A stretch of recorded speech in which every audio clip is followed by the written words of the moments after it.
আপনারা যে মন্দিরটা দর্শন করছেন সেটা হচ্ছে সিমলাগড়ের কালীবাড়ি মন্দির।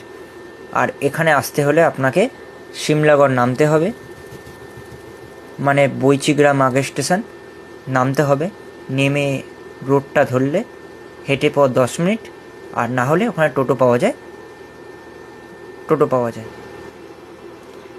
এইটা এগুলো হচ্ছে বাধা হয় যারা মানত করে। আর এই পাশে এই জায়গাটা হচ্ছে আপনারা মোমবাতি ধূপকাঠি জ্বালাবেন, অন্য জায়গায় জ্বালাবেন না, কারণ দুর্ঘটনা ঘটতে পারে।